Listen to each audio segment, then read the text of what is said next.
Hey YouTube land, Tychondris here doing another action figure review, and this time I'm doing a review for one half of a two set figure. Well, it's not a two set, you have to buy them individually, but it's intended to be two figures.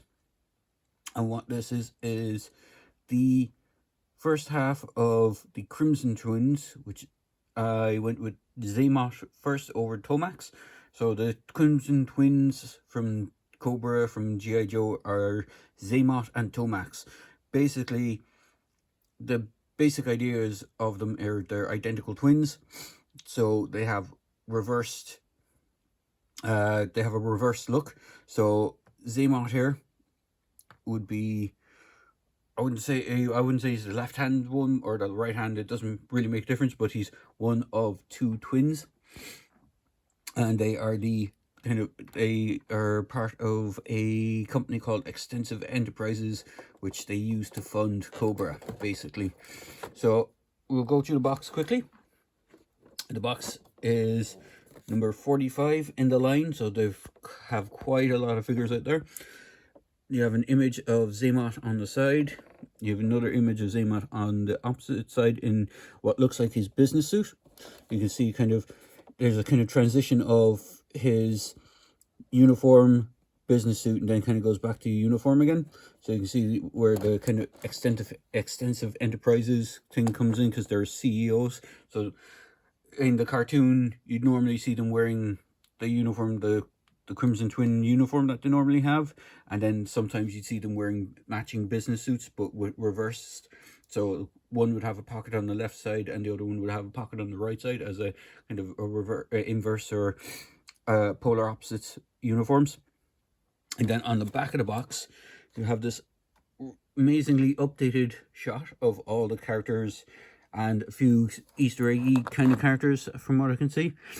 So characters that have been released over here so far that I've seen is pretty much everyone except for the Storm Shadow and Spirit figures, which is nice to know, because when this line first came out, it was kind of hard to pick up stuff over here in Ireland. Then they kind of started releasing them. So you have a quick rundown. You have Cobra Commander, Duke, Lady J, Flint, Spirit, Storm Shadow and Snake Eyes, Destro, Firefly, Major Blood, the Baroness. Now the Baroness was originally a exclusive to Target in the US, but there's a retro version of her coming out, so, and it's the same figure, just redecoed. Same with Lady J. There's a classic original style version of her with her more traditional lighter green and blue uniform. You have Beachhead again, who was a Cobra Island exclusive. Barbecue, Clutch on the Ram cycle. It's the updated version of Gung Ho, who hasn't come out yet, who's on the way, which is Gung Ho with his more traditional marine look with the blue, the kind of turquoise blue uniform, as opposed to kind of the dark greens that he came out with. Scarlet, who looks to be a slight update as well, so it might mean we might be getting another update on her.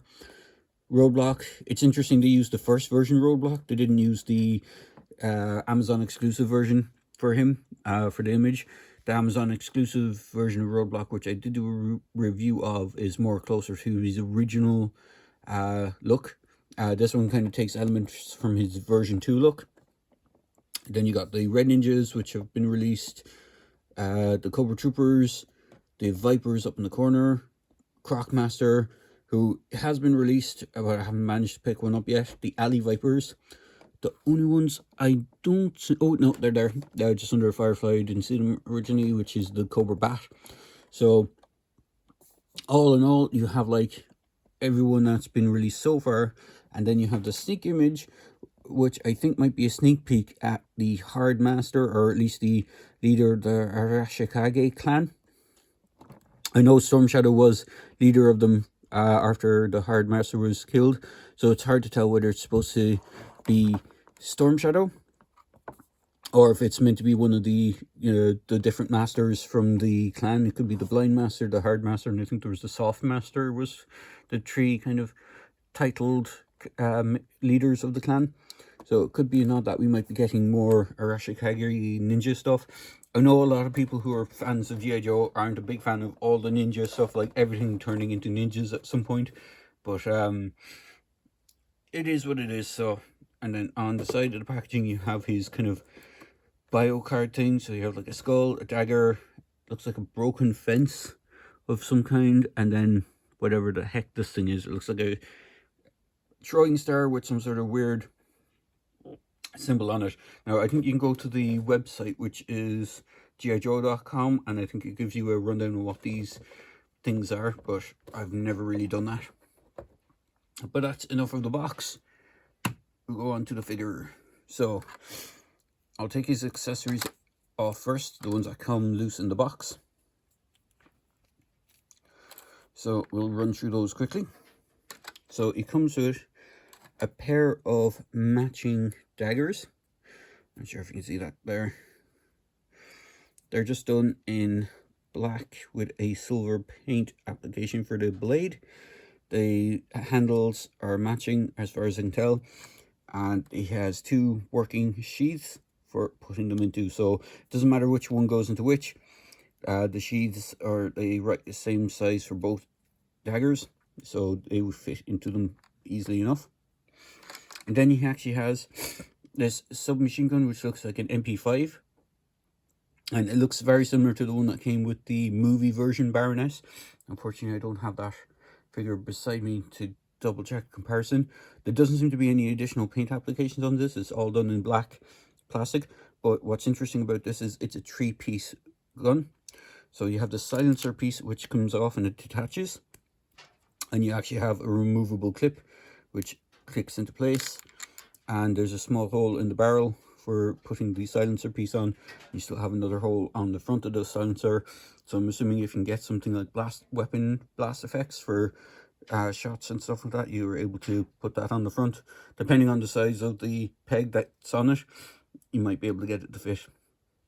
I know on some stuff, the things like the Transformers blast effects might be able to fit, but it'd be over top of the barrel as opposed to plugging in, so there is that, but you could get away with it. And then onto the figure itself. So from what I can see, this figure doesn't reuse any parts. It's all new sculpt as far as I can see. It doesn't look like it reuses any parts, except for the fact that his brother uses the exact same body. The only two figures that tend to use these parts seem to be both Tomax and Xamot. So everything on these figures will be the same, except for the torso. So the main differences with if I had the Tomax figure to show, the main differences between them is Tomax's head is the same, except his scar is on his right cheek instead of the left cheek. His shoulder pauldron goes over his right shoulder instead of left shoulder, and the Cobra emblem is on his left breast instead of the right breast. Then the rest of the figure, I think, is the same, except I think his dagger sheath is on this side, on his right side instead of left, and same with the one for his leg. The dagger sheath on his boot is on his left boot and his right.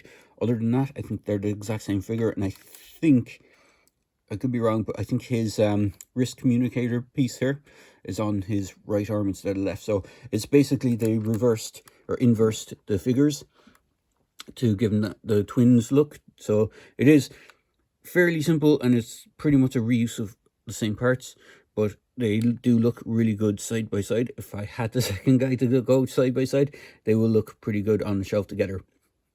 Face sculpt is phenomenal on this figure. It's really nice. Even the paint applications and the skin tones look really good. He does have a ball jointed head, so you can get some good range of movement on it.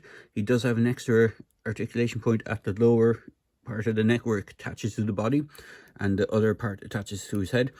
This pauldron piece does plug in. It doesn't plug in the best on his back. So normally on figures, I'll just bring in Zartan here for a comparison. There's a plug where backpacks will go in. Same idea, but on this it's supposed to hold the armor piece for the shoulder pauldron in place. Now, the only thing about that then is when that is in place, you lose the option of being able to give this guy a standard backpack. The only way to give him some sort of other backpack is if it has actual elastic strings to go over the shoulders, or some way to sling it over the shoulder or over the back. You don't have the option of plugging it into the backpack, which is kind of annoying. He does have the traditional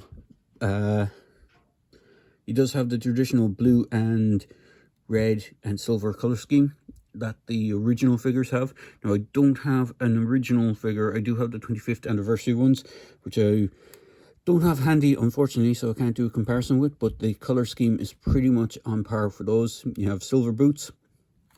You have on his back, he's like pretty plain on the back. There's not too much going on. You just have the rest of that sash from his armor piece going across his back, and you just have the back of the boots. They're up knee-high boots with giant knee pads, which is pretty cool. So rest of his articulation is not too bad. So he has that butterfly joint in his shoulder, and you have his arms can go up that much and rotate all the way around. Now on this side, his arm will might get in the way of the shoulder pauldron. I wouldn't overstretch it or move it too many times, because I could see this piece, it's only attached by a small piece of plastic onto the shoulder, so I could see this over time wearing and possibly ripping and tearing off, so just be wary of that.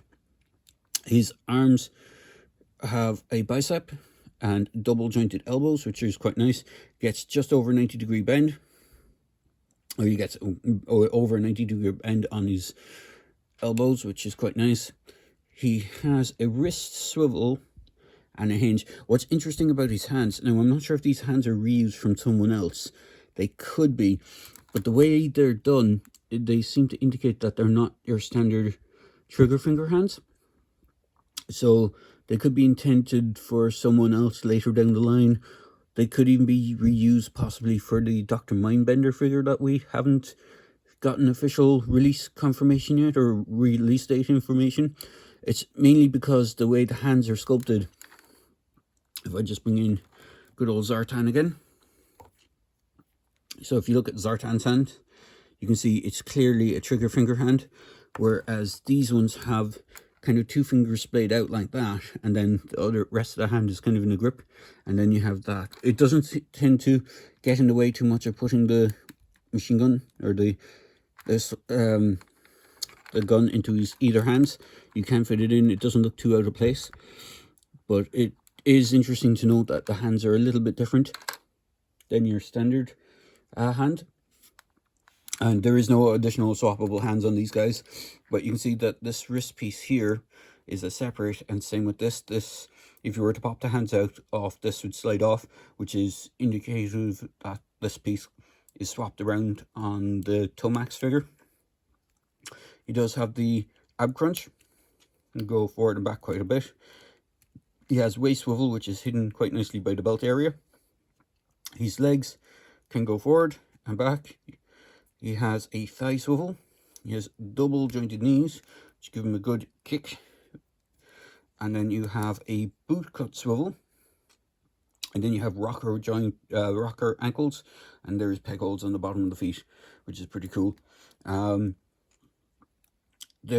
also thought when they released this guy that they might reuse Zartan's parts for the knees, because if I again bring in Zartan, seems to be the go-to guy at the moment. You can see Zartan has these big kind of knee pad things on, which is kind of similar, in a similar area to where the ones on Xamot is, but they actually don't reuse any of the parts. The sculpt work on the pants on Zartan is completely different to the sculpt work on Xamot. You can see there is kind of straps sculpted on, but they're not painted. Now, I don't know if they were intended to be painted, or they're just supposed to be part of the same sculpt, or intended to be the same color as the actual pants, but it is what it is. But overall, he is a really cool figure. And if I just bring in the old tape measure, we can see how high he is. So he stands just a little over, with his hair just a little over the 6-inch mark. And for some size comparisons, we might as well bring him in, because I've been mentioning him a few times. Here he is with the Classified Zartan. And because I have it handy, here he is with the Classified Bat, which I have not yet reviewed, but I actually have one. And here he is with Classified Storm Shadow, the Amazon exclusive version. And then for something that's not classified and not from from a galaxy far, far away, we'll bring in the old bog standard Stormtrooper. So you can actually see the Stormtrooper is might be a little hair smaller than him. So he is a bit of different scale, and we have a Marvel Legends Spider-Man to throw him in with as well. This is the armored Spider-Man, so he's a bit more bulkier and taller than your regular kind of Peter Parker Spider-Man. So you have the scale for that. And then for the final piece to put into the puzzle, I'll just move the box out of the way. We'll bring in one of the Leonard Predator figures, which are designed to be in a 1 to 12 or 6-inch scale. So he should stand a good bit taller. If I just get his legs to stand up the right way. Bear with me a second. There we go. Bring him in. You can see he stands nearly a foot taller, or what would be the equivalent of a foot taller than Xamot, because Predators are supposed to be 7 feet tall, so he comes in around the 7-inch mark, just to bring that height into scale. Even though this is the Super Predator, and I think they're supposed to be taller, they did just leave him kind of the same height as the other Predators. And for one last comparison, which will probably cause a whole bunch of mess, and I have it next to me, hopefully I won't drop things all over the place, since it's another 6-inch line. We'll bring in the, let's move this out of the way, the Mattel Amber Collection, or the now defunct Amber Collection, which is a shame because they're not going to do any more of them. Let's get Mr. Stormtrooper to stand up here. This is the Velociraptor that they had done for the 6-inch line. So that's the first Jurassic Park Velociraptor, not the ones from Jurassic World, but it's the same sculpt. And overall, you can see he scales pretty nicely with Xamot there. So really cool figure. As far as I know, I'm not sure if these guys are being released yet. So from what I can understand, both Xamot and Tomax are actually slated for a May 2023 release, and somehow they've been released over here in Europe this year for 22. So I don't know how that's possible, or what the ins and outs of it is, but we seem to have gotten them before the States for some reason. It's rare, a very rare occasion that we ever get anything before the States, but overall that's the way it's worked out. So if you can pick one up at a reasonable price, because these are on the secondary market, I have seen them up on eBay for kind of ludicrous prices because they haven't officially been released in the States yet. And if you're a state, or if you're outside of Europe and you can't get your hands on one, I do recommend getting them, but I wouldn't recommend going over the retail price, too much over the retail price, if you can get away with it, because if you have to factor into shipping and all that sort of stuff, and with the prices of things going up at the moment, it can be quite costly to pick up one of these guys on the secondary market. So just be aware, they should be releasing them at some point for the US market and Canadian market, and possibly elsewhere in the world. You might just have to bide your time before you can get them, but I do recommend picking them up. So there you go, guys. I hope you enjoy this video review of Xamot. If I do pick up the Tomax, I will do a review for him, and I'll bring Xamot back in so you can see the comparisons. And as always, please feel free to like, comment, and subscribe to my channel. Cheers, guys.